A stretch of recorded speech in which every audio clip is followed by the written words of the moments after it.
There is a moment in every life when you decide to rise, to stand taller than your fear, to speak louder than your doubt, to chase the vision that sets your soul on fire. This is that moment. And here, we walk it together with stories that awaken, voices that inspire, and truths that set you free. This is Positive Talk with Kevin McDonald, where hope has a voice, and that voice is yours.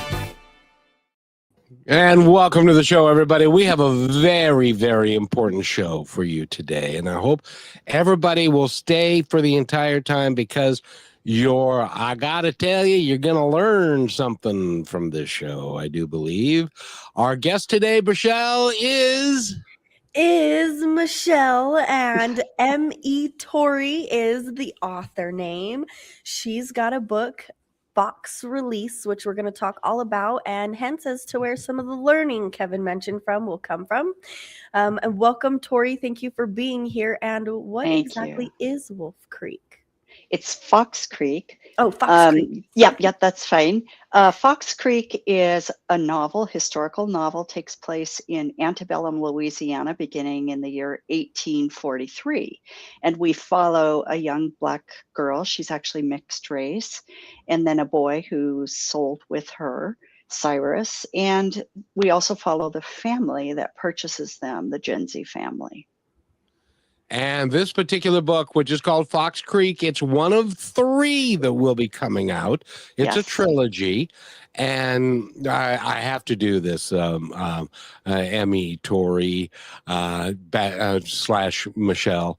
The winner of the 2025 American Book Festival, African American Fiction, San Francisco Book Festival, General Fiction, winner, Best Book Awards, African American Fiction, a finalist for American Book Festival, a Family Saga, and many, many other one has got some great reviews. It is just out in 2025, and the next book is in production currently.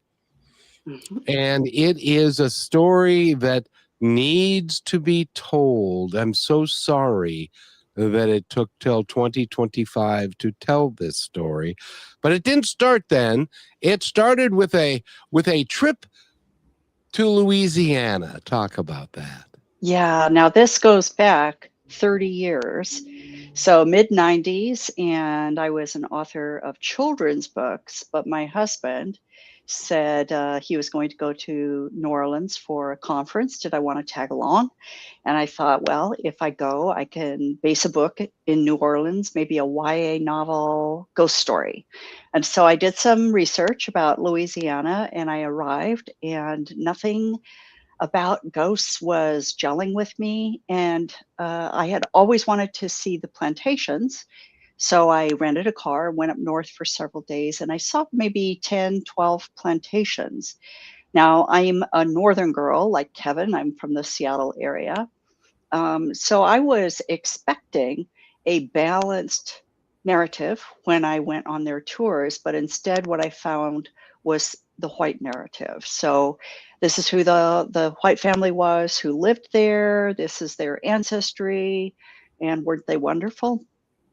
That bothered me deeply. I went after the tours around the big house to the slave cabins and saw basically how the other people lived, the vast majority of people. And that was to make the lives of the white family comfortable, easy.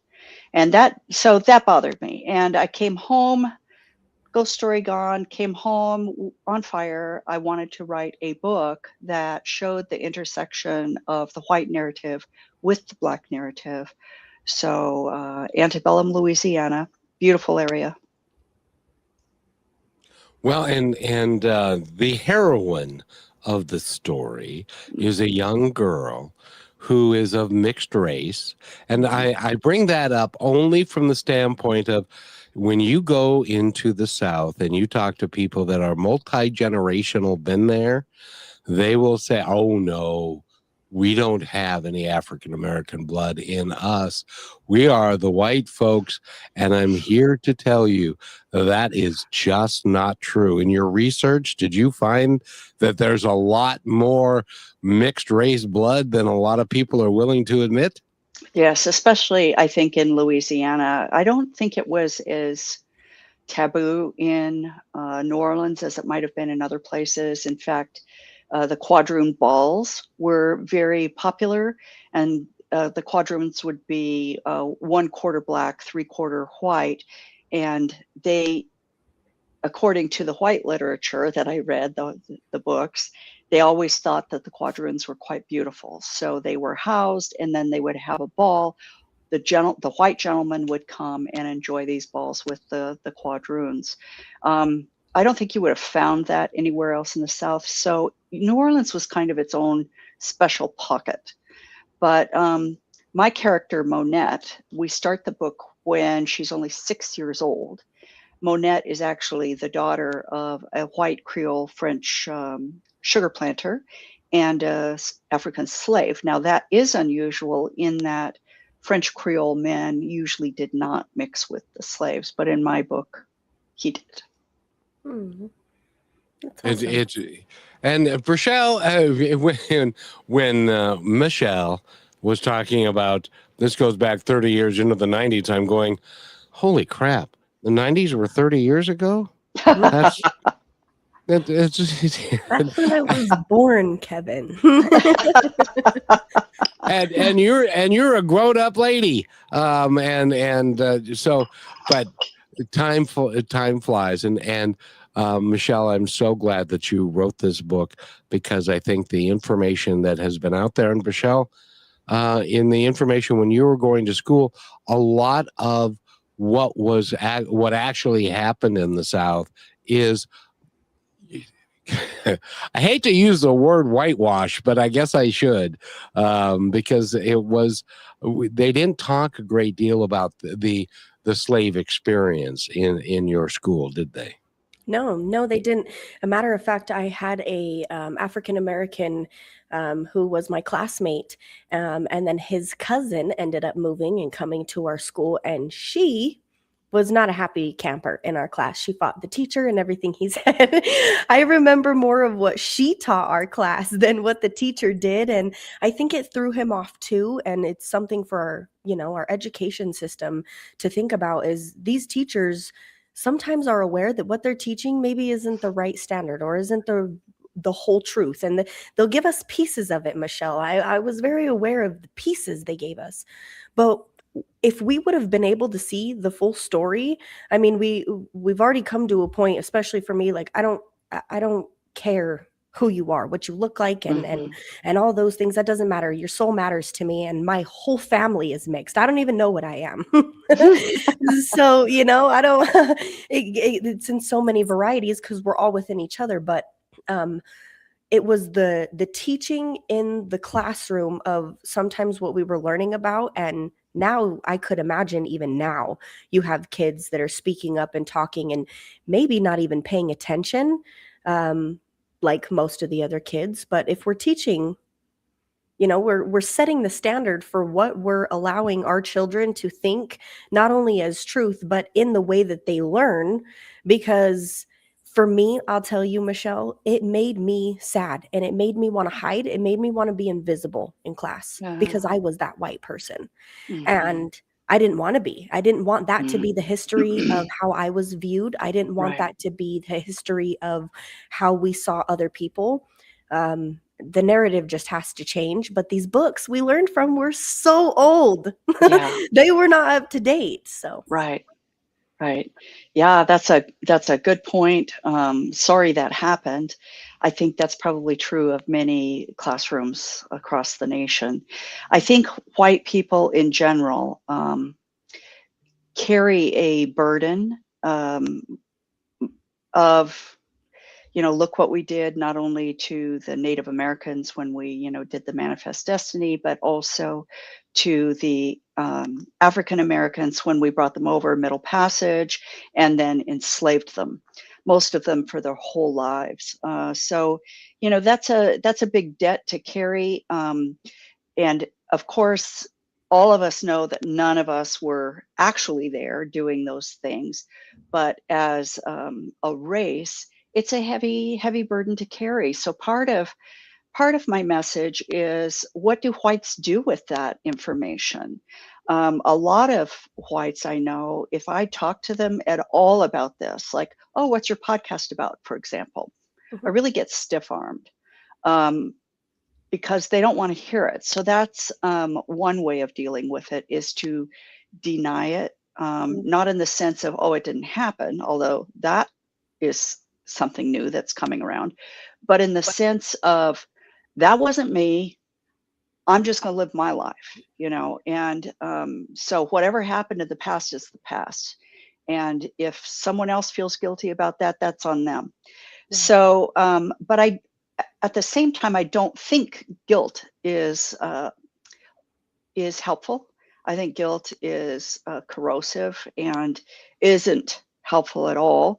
What I think is helpful is for whites to have an openness about learning about our own history and how we did do some atrocities as a collective, and how that history shapes who we are today in terms of our social structures, in terms of our relationships with other people. And unless we stop stiff-arming and stop refusing to look back, we're going to keep repeating those same mistakes in terms of hatred and intolerance. And I really believe that when we can just simply be open to discussion, open to listening, that we can all heal. And there's no reason why we can't discuss it. None of us were there.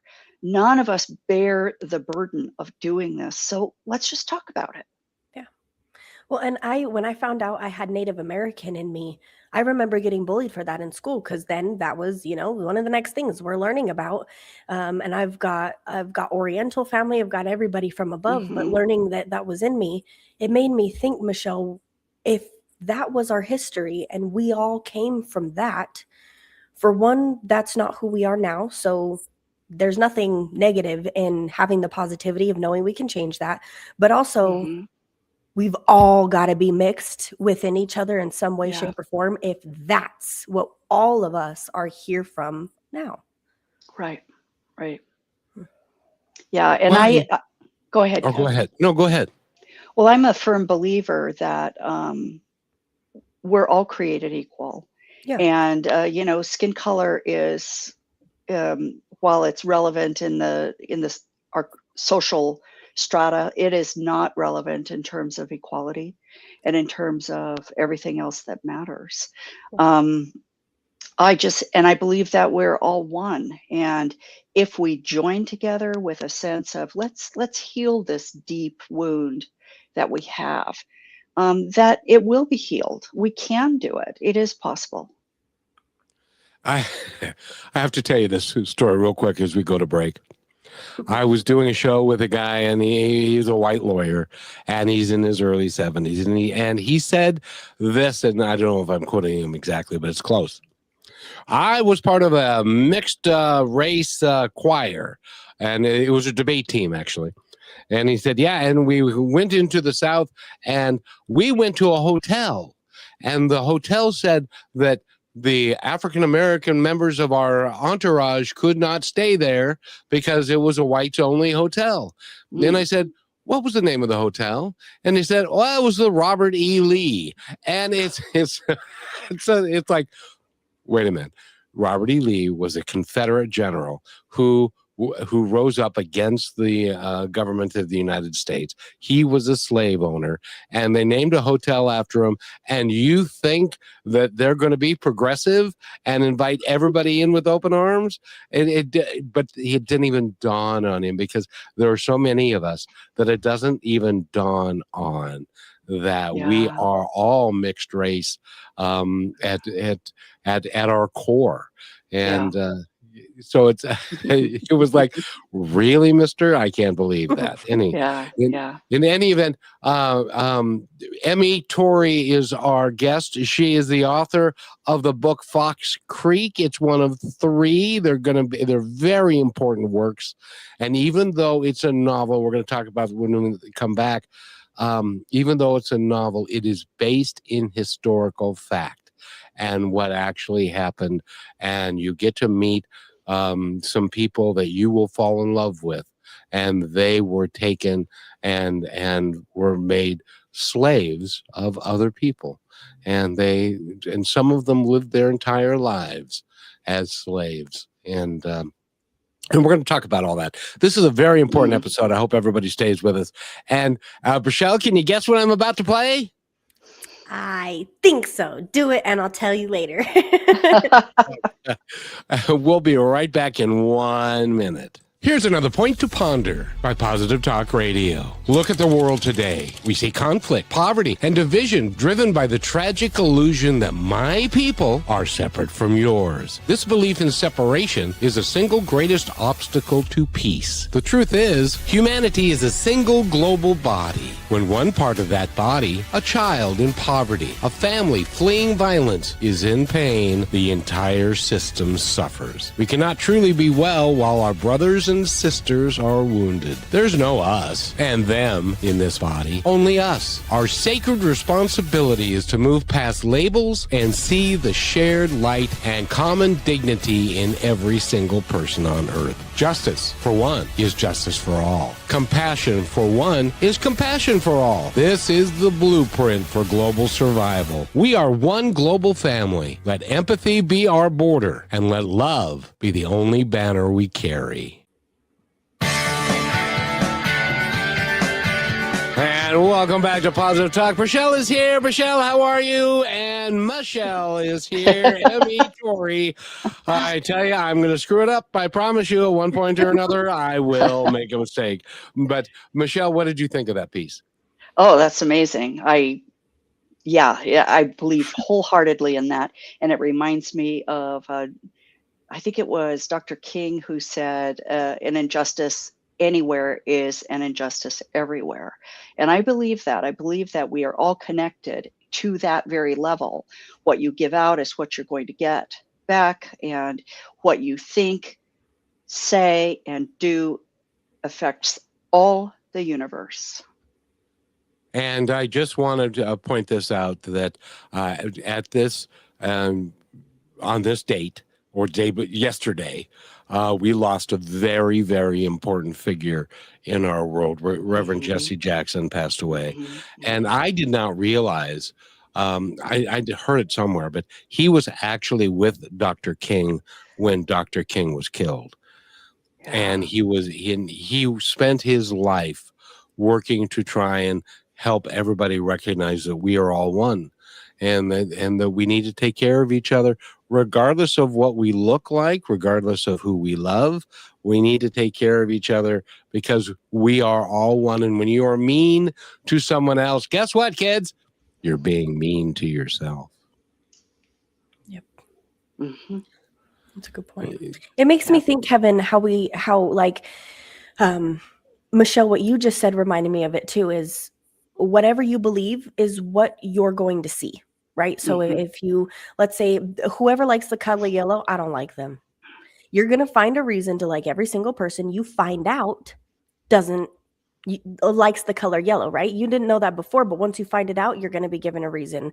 And it's so funny to me. It's like skin color is one of those things. It's like, first of all, we're in 2026. If you like a different pair of shoes, if you like a different flower, if you like a different smell in your house, like it's literally one of those things to me. It's literally just a difference. And if anything, it's worse because for one, it's out of our control. And for two, it's a blessing. Sometimes, you know how bad I think I was like, oh, what I would look like tan, you know, it's like the other things that your body gives you. Some people have asthma.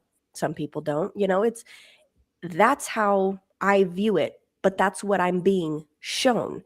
And so do you agree with maybe some people who have been raised or heard certain perspectives, they decided to believe that's what they see. And so maybe that's why they're not aware of a different perspective.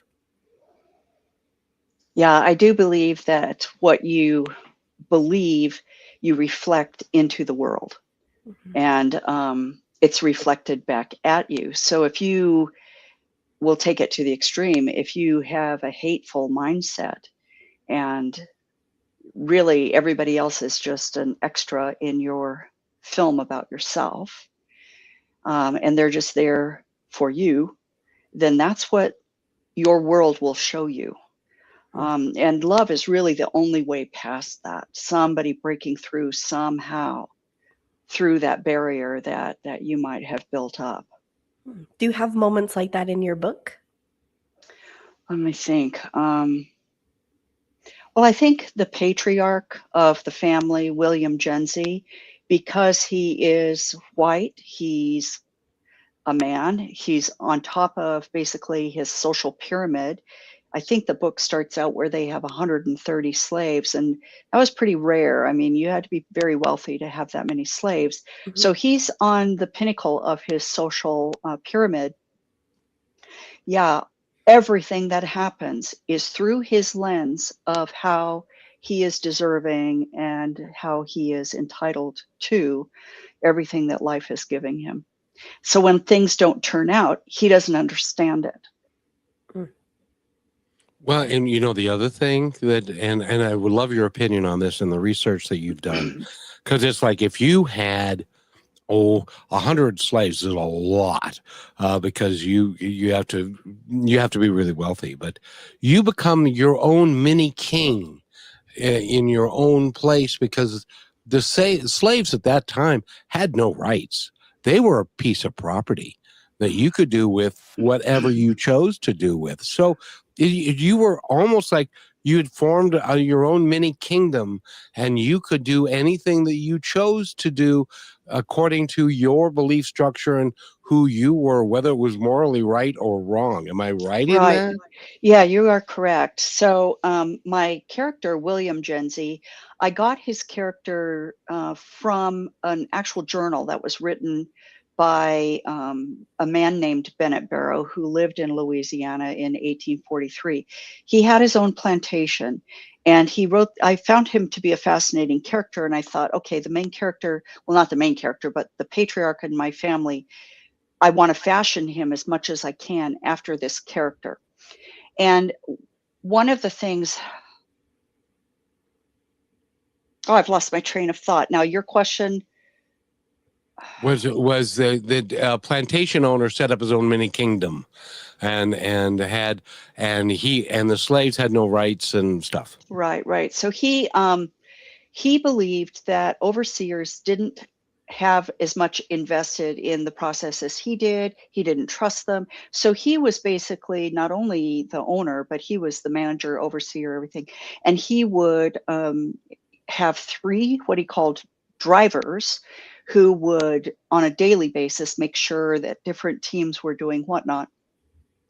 And those drivers were part of his labor force, and they were trusted, respected people in his labor force. He expected everyone to do what he said. He had his own punishments and rewards, and he believed that if everybody knew exactly what was expected, that they would behave. And if they didn't, then they knew what was coming. And it could be whippings, it could be all kinds of things. But yeah, he ruled with an iron fist, shall we say, and at the same time was very willing to give rewards. It was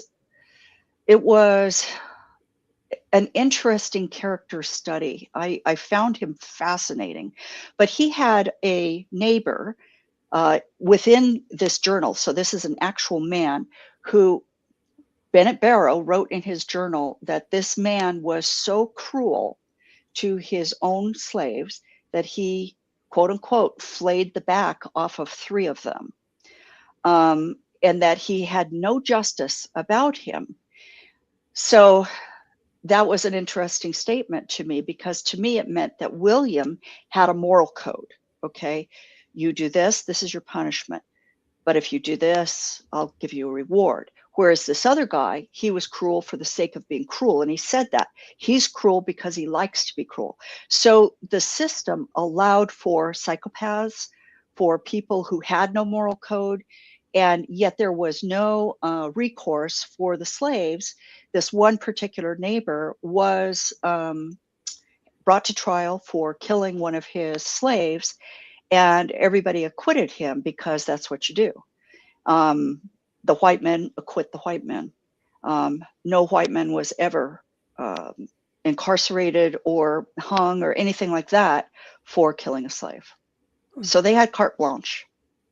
And we're talking up to and including, you could hang a slave for being disloyal, or maybe running away or whatever, and then nobody, and I doubt most of the time it ever even got to a trial, because the prosecutors would know that the white jury would not convict him of a crime against the slave. Yeah, and there are plenty of instances where the slave owner kills a slave and just basically buries him. Yeah, and nobody knows. Nobody knows. Nobody really cares. Yeah, it's done. Well, and I know we have so many things to talk about, but out of pure curiosity, have you ever actually come across in history of a story where maybe the slaves turned on the white man and his team and tried to take over at some point so that they could not have to deal with that anymore? Yeah, there was one instance, and I'm going to totally fail if I try to come up with names and dates. You're good. But but it happened in Louisiana, somewhere around the outskirts of New Orleans, and it was, I believe, either the late 1700s or early 1800s. And some slaves rose up in revolt against their master, and they were quickly suppressed, and 18 of them were hanged. So the same thing happened in Charleston, South Carolina. Now that would have been, I think, latter 1700s. The Grimke sisters were around there at that time. And this was a secret uprising where I think Vesey, Vessey, that was his last name, Denmark Vesey. He was leading the uprising. But it was all done secretly. So they're getting firearms secretly. They're doing all this stuff. And their plan was to take over Charleston. They had over 160 people, men, basically signed up and armed. But somebody leaked it, and they were punished, and Vesey was hanged. Now the problem with rising up, and word always got out to the slave community, is if you rise up, you are dead. Yeah. So yeah, you may have taken over the plantation, great for you, but then, excuse me, all the other plantation owners are going to come. Sure. They're going to retake the plantation, and you will hang. So they all knew that. Interesting. You know, it's interesting because even abolitionists like John Brown, who John Brown's mission was to eradicate slavery. And because he was in a white community, and he was hung for being an abolitionist, you know what I mean? And abolitionist. Well, that's a good point too, Kevin, because if I would have been in that day and age, I would have ended up killed because I would have been trying to save people I probably shouldn't have. Oh, but the question, the interesting thing, Rochelle, would be you would not know, and you would not be aware of what you're aware today, because that was just not generally talked about in the white circles of that day. And so because we're and Michelle, I want your opinion on this, because we're products of our environment, a lot of times we wouldn't even know.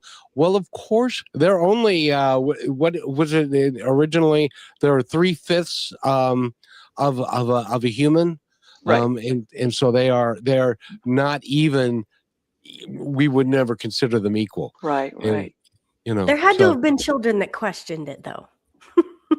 That would have been so confusing. But then they grew up. Well, and I'm assuming that there were kids, white kids of the plantation owner who became friends with the black kids of the slaves at one point or another. Does that come up at all? Right. So it's interesting because in my book Fox Creek, we start out with one of the plantation owner's children, Breck. He's a boy. He's 8 years old, and we end the book when I believe he's 17 or 18. And by the time I'm done with the trilogy, he'll be in his 30s. But Breck does question slavery. He realizes there's this moral disconnect in his world, and it makes him. He's friends with some of the boys on the plantation because they play together. That was pretty usual that the plantation owner's children would play with the slave children. First of all, they're too young to work. Secondly, there's nobody else around. Who else are they going to play with?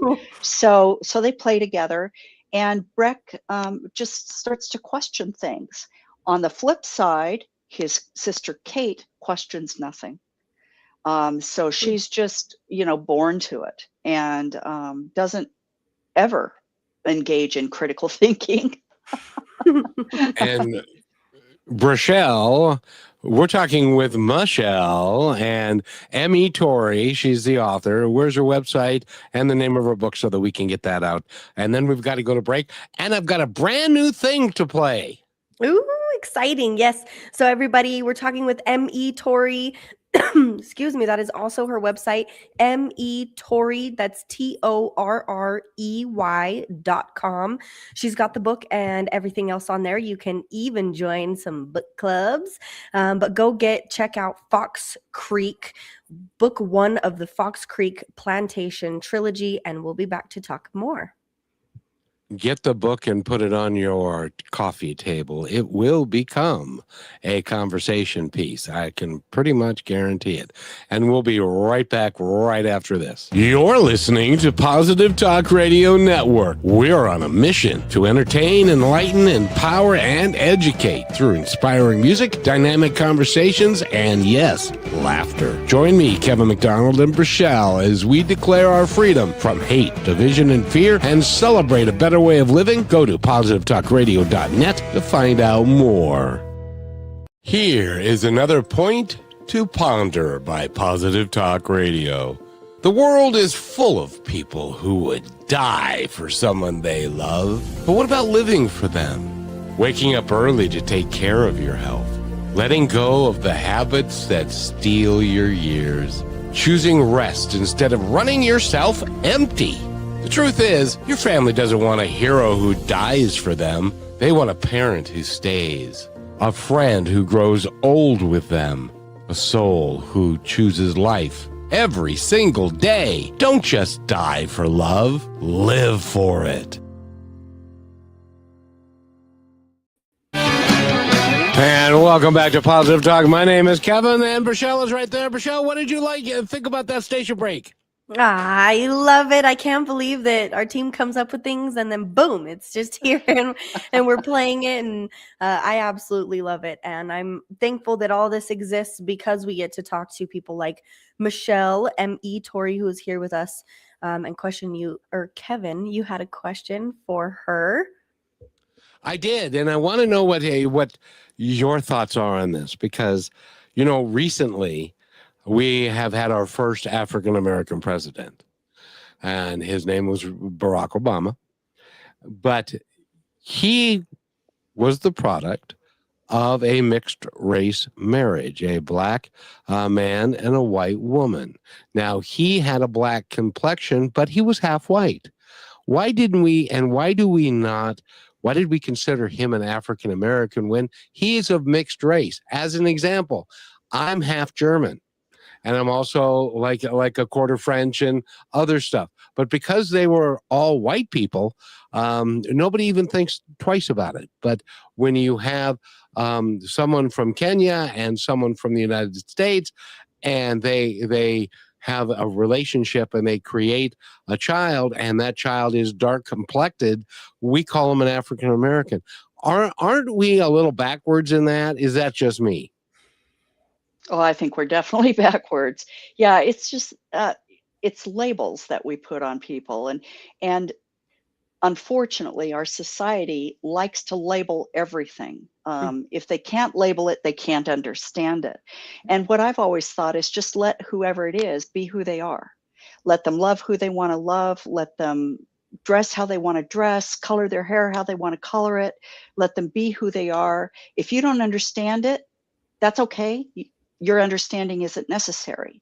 Just love them for exactly who they are. And by the way, her book, which is out, is called Fox Creek. It's one of 3. And what are you going to do for book 4? I got an idea. I got an idea. Okay, give it to me. I'll let you have it. God it. We have things in our history and that we have hidden for a very long time. One of which is the African American experience here through slavery. The other one, and you mentioned it earlier, is the Native American experience of what they went through as the white people went their way west, and they made treaties, and then they broke the treaties, and then they made another treaty, and it would be a fascinating study to do a series of books about what happened to the Native American cultures, and because the cultures were almost eradicated because the white people didn't like how they viewed things. So that would make an interesting book, or a series of books, I think. Yeah, it would. Yeah. And it's interesting that you talk about cultures being eradicated. The same thing happened with the slaves that were brought over from Africa. Of course, they had their own cultures, their own way of speaking, their own music, and their way of dancing and so on. And the whites were very afraid of that. They didn't like that at all. And so anytime a slave was caught doing that, they might be told, you need to stop that. I don't want to see it again. Or you do that again and I'll whip you. So it was, their culture was squelched, which was unfortunate. Yeah. And in those days when they whipped you, it was not like a spanking. It was a brutal exercise of what they did to people. Yeah. There's something called the cat o' nine tails. Are you familiar with that? I am. Yeah. Explain to Rochelle and our audience what that was. Well, 3 of my young adult books are historical seafaring adventures. So I know a cat o' nine. So it's, instead of just having, a normal whip will just be one single piece from start to end. But a cat o' nine divides at its end into 9 pieces. And those 9 pieces will be strips of leather, maybe 2-3 feet long. And they were often knotted, and those knots would catch on the skin. And if somebody wanted to be extra cruel, they might add bits of bone to it or glass to each strand. Although that last part was pretty rare because that would normally just kill people right out. Rochelle, have you ever heard of that? No, I've seen some horrible things. I've heard some horrible things. Humans can be monstrosities sometimes with the free will that we do have. I think about even just for myself, I think, I read this one story that I touched with a lot. This mother, one of the owners of the plantation, was very upset and scolded everybody else because a mother decided to kill her and her entire family, and she had like 6 or 7 boys, so they played a huge role with everything that they did, and she killed them and herself all in one night. And in the letter that she had wrote, she said, I can't remember it word for word, so don't come back for me on this, but she said something about let us now live in freedom. And it was probably one of the only first things that I remember. And it was towards the end of when I was going to school. And it was actually not even in history class. It was just something my teacher was talking about that I remembered. And I had kind of related to that, because if I would be in that situation, it's like, how horrible would it be to just, like, Mhm. what would you do as a plantation owner? You wake up and everybody decided, you know what, we're going home. We're going to God tonight, and Yeah. he can figure this out some other way. And I bet that Yeah. was probably so common that doesn't get talked about, and No, that it is so doesn't. sad. Yeah, couple things. One, there was a variety of experiences on plantations, as you can imagine. Just Mm. like we have a variety of human beings, some of us are more gentle, some of us are psychopaths. You have everything in between, and the same was true of plantations. The way that we'd operate was everything along the scale. But one thing they all had in common, and that is none of them could operate without the center of violence being right dead center.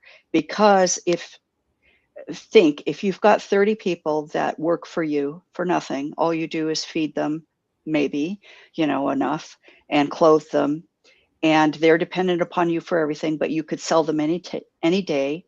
There's no incentive for them to stay there. The only incentive they have is what you threaten them with. So at the core of every plantation, regardless of how benign it might seem, was violence, and that was too bad. Then the other thing that this rings a bell for me is the type of research that I had to do for the slaves. It's important to understand that when a slave is born on a plantation, most slaves, unless we're counting the Civil War era, most slaves also died on a plantation, maybe a different one, but their entire life is spent as a slave. We do not get primary resources from that slave experience because they don't exist. Yeah. It was illegal to teach a slave to read and write, so those slaves were illiterate. You cannot find a diary, a letter, and so on written by a slave. Maybe you can somewhere, but written by a slave who was born, lived, and died on a plantation as a slave. The only ones you get are ones who escaped, ones who bought their freedom one way or another, and then became literate somehow, ones who wrote, let's say, an autobiography like your Frederick Douglass's. And then the other source that I was able to have is what was called the Freedom Writers Project, and that took place during the Depression era. Roosevelt employed a bunch of writers to go down into Louisiana and other parts of the South. They interviewed ex-slaves. Now, that is also a very unique subset in that they would have all been children at the time that they were slaves. So, it's again very skewed, just like the subset of people who escaped was very skewed. We really don't know what that day-to-day life was like, and that the mentality that it took to survive just living every single day and not, doing yourself in or doing in your children. Yeah. Or even for us having the actual story, because what you're saying, and I just told you the story I heard, well, where exactly is the proof of the full story? Who found the letter? How do we even know that she was able to write that and say something about why she did that? And that could have just been said, oh yeah, well, this is how we want this to look. Mhm. And so we're going to say, oh, she said that she wanted her and her family to be free. Well, if she didn't have any idea of what that was or didn't know the word freedom, how would that have taken place? And so there's all these little holes in it, and it's got to be at least just probably so fascinating for you to go Right. back and pick through those holes and be Yeah. like, oh my gosh, that Yeah. is not what I thought. And that's why it's important as a writer to go to primary sources. And primary sources, if people don't know, they're the letters, the diaries, the journals that were literally written by the people who lived back then. And then somehow I got my hands on it, whether it's through, an archive at a library, or it's been reprinted in some way. And that's opposed to secondary sources, which is someone else telling you Mhm. what they read or what they know. Yeah. Very Exactly. different. Yeah.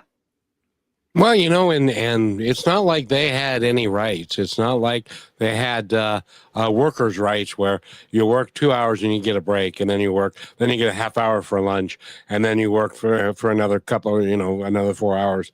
They worked in the fields picking cotton. I don't know if anybody's ever picked cotton.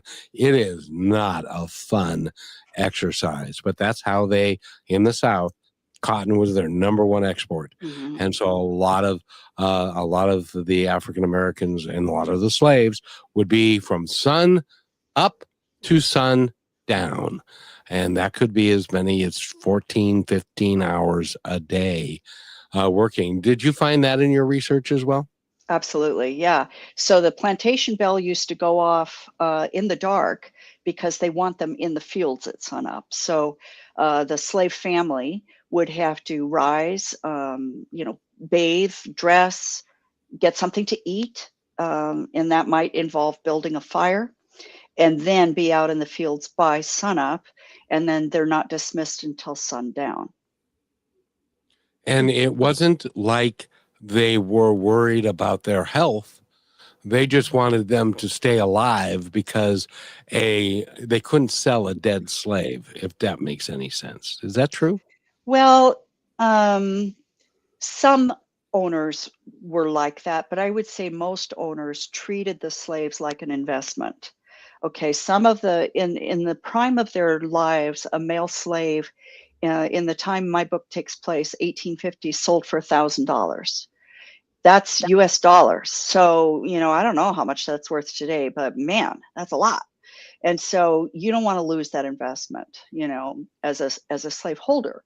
I have a book downstairs right now that's about the medical treatment that for plantation owners to provide to their slaves. So, and I forget what the title is, but it is for that purpose. And so each chapter will be on, let's say, respiratory infections, and it's got all the different treatments they can do. And so I think for the most part, most plantation owners were looking out for the health of their slaves, but only so that they could be productive, only so that they could work and not shirk, not, fall over, too weak to stand up. So it was a protection of their investment. So I'm curious if two slaves, a man and a woman, got together and they had a child. That child was kind of free. Would that be right? Well, on some plantations, not free in a legal sense, but yes, free to No, not roam. free. It doesn't cost them any money. So they Oh, can I see what you're saying. Yes, yes. Yeah, absolutely. They called that natural increase. Yeah, so they wanted natural increase. And sometimes the slave owner would, if let's say they had a male slave who's 22 and he's not showing any interest in the ladies, they're going to perhaps force a marriage on him. Yeah, they wanted everybody reproducing. I hate to make this comparison, but it's like a cattle farm or a cattle ranch. Yeah, it is. yeah. We treated them like animals. But I know we need to take our last break. But what about if somebody, like, let's say the two kids that grew up together happen to fall in love and they now have a mixed baby on the plantation? Does it Okay. depend on what the child looks like and how they're treated? Read Fox Creek. Okay, I don't want to give anything away here. That's the perfect thing to say, because everybody needs to buy this book and have it available for their own learning and their own teaching. Go to her website, everybody, metorrey.com. That's TORREY.com. She's got the book Fox Creek. I'm so excited that you wrote these books and you're bringing it to a fact-based narrative and perspective for people, because that eliminates whether someone can say this is negative or that is positive. Yes, there's good and bad in everything, but here's the facts. So thank you for making this available, Michelle. Yeah, you're welcome. And if you're an author and you would like your own book promo, you can go to kmmedia.pro and you can find out how we do stuff like this. They gave her crowns, but never freedom. They gave her titles, but never peace. The Girl of Many Crowns is the story of Judith of Francia, a woman born into power, yet bound by duty. In an age ruled by kings and scarred by war, she found her strength not in her throne, but in her heart. This is a story of courage, love, and the fight to be free when the world told her she couldn't be. Step into her journey, feel her fire, and see how one woman's choices change the course of history. The Girl of Many Crowns, available now on Amazon Books, Kindle, Amazon Audiobooks, Barnes & Noble, Kobo, and BookBaby Bookshop. Order your copy today. And welcome back to Positive Talk. My name is Kevin. Rochelle is right there, and our guest is Emmy Torrey. She's an author of Fox Creek, and she's not going to give us any of the dirty details. So you're going to have to buy the book, and it's one of three that will be coming out at one point. Have you got a schedule for this, or is it you're going to let it happen Not yet, but I do have an audiobook of book one coming out. Don't quite have it ready yet, but the narrator is 2/3 of the way through it, and I have listened to what she's done, and we're going back and forth a little bit, and it should be done here in the next couple months. So an audio. Yay, Yeah. I tell you, in an audiobook, I've done one. It's hard to do. Oh, I know. I did not want to. I mean, I love to read out loud, but I knew how much work it would be, and no way was I going to do that. Found somebody else.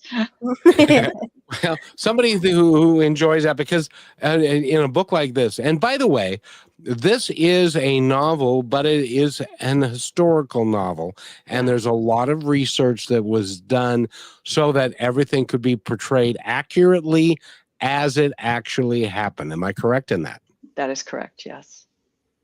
And that makes it even more valuable, because you don't know like the heroine of the story. She was just a young girl, but she was probably illiterate for most of her life anyway, and you don't know, so you have to kind of imagine what would have happened in her life, which I imagine, being a young girl who grew up into a young lady, was at times relatively horrific, which you don't have to explain here. Look, Michelle, she's just in there. Yeah, well, I'm not going to say a thing. The cat that swallowed the canary. Exactly. Well, I have to ask you, Michelle, maybe just to share with us one or two facts that you learned through your research that were very critical for people maybe just to know, or that you found completely fascinating. Well, one was when I read Bennett Barrow's journal.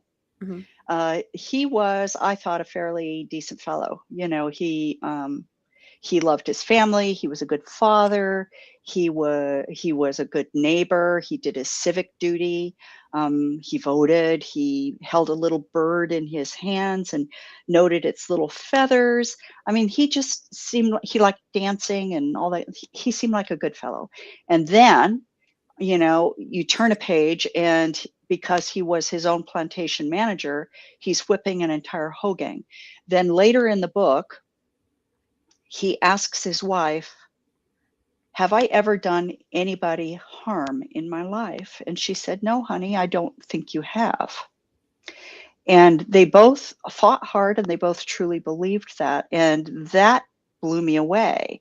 And Kevin, like you were saying, they believed, or they had laws at that time, that a Black person was only 3/5 of a human being. So if society is allowing, first of all, the institution of slavery, and secondly, if your slave force is only 3/5 human and you do whip them, well, you really haven't done anybody any harm, have you? So I found that fascinating, and my jaw just dropped to the floor. I couldn't believe the blindness that a relatively good human being can experience when surrounded by cruelty and suffering day in and day out. It blew me away. Yeah. So that was one. trying to think what another nugget that leapt out at me. I think just understanding the vast variety. You know, we talked about the different types of slave owners that there were, you know, from benign to psychopathic, but the same is true also of slaves. So you had, and this also surprised me, this came out to me the most in the oral histories from the Federal Writers Project. I had some people who said, you know, that their master was so good and kind and would never have hurt anybody. And anytime I got whipped, I deserved it. And I wish I lived there still, because I had a bed, I had, you know, a roof over my head. And that blew me away. I'm like, what? What? You mean you were being whipped and everything was good? And I realized that that is, you know, 60 years of reminiscing, perhaps over 60 years of very, very hard times, sharecropping, maybe not having enough to eat and so on. And so you look back on that time and you go, yeah, everything was great then. So, and then you have the complete other end of that spectrum, which was, you know, my you know, I hated every moment of it, and I would have done anything to escape. And you know, he cut off my right arm, or, you know, because he was mad at me or whatever. And you know, it's complete horror at the experience. And then you have everybody in between. And so just like with the white slave owners, with the slaves, you had every experience, every personality out there. You had acquiescence, opposite, you know, people who chafed at being held prisoner, basically. Yeah. And that's just, it's such a good message, because it screams from bottom to top of the earth. They were human, fully, and nothing but human. And it's beautiful. Really, it is. Like, what, we can't fight that. Right. And M.E. Torrey, I have to ask you, because it's coming up and somebody's asking me this, is that after the Emancipation Proclamation, and General Sherman made a statement, and he said, well, all the slaves should get 40 acres and a mule. And a little bit later on, after President Lincoln was assassinated and Andrew Johnson took over, he said, oh no, wasn't he being silly? That was it. And that's where the idea of reparations came from. Is, can you imagine if in 1863 or 4 or 5 somebody was given 40 acres and a mule, what that would be worth today? Yeah. I think the Reconstruction era obviously would have been quite different from how it ended up, and the way that it ended up, if the slave force didn't immediately leave the plantation after the Emancipation Proclamation, which a lot of them did, but a lot of them had no idea where they were going to go, how they were going to feed themselves, and so on. And so a lot of them did stay behind, just kind of trying to figure it out, you know. And so then, of course, the former master still needs the crops, you know, brought in and so on, and so would offer to pay them. And that's really where the sharecropping started happening, is, okay, if you work for me, I'll pay you this much. And then the sharecropper just gradually got more and more into debt, because the masters had it figured out of how they could keep the people on their land by selling them things in advance and then not paying them enough to ever pay it off. And sharecropping is a lot more complex than that, but that was its rudimentary beginning and not a great start. Yeah. There is a lot of stuff that has been buried throughout history that you have to really do a lot of research. Did you enjoy doing all that research? I did. I have a background in science. And so doing research, I was very kind of scientific about it. And I always knew what holes I had, and I went to go fill those holes, and I had organized how I was going to keep all that research together. And I enjoyed it. I did it for 3 years. And I imagine there were moments in time when you said, I cannot believe this happened in the country that I currently live in. Yeah. I learned so much.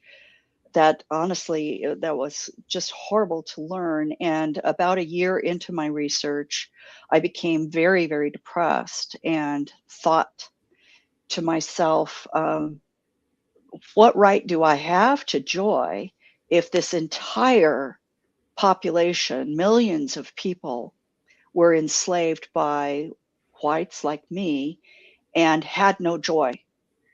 What right do I have to joy? And you know, I knew it was kind of an unfair question, even as I'm asking myself, but I couldn't get out of it. I couldn't get out of it.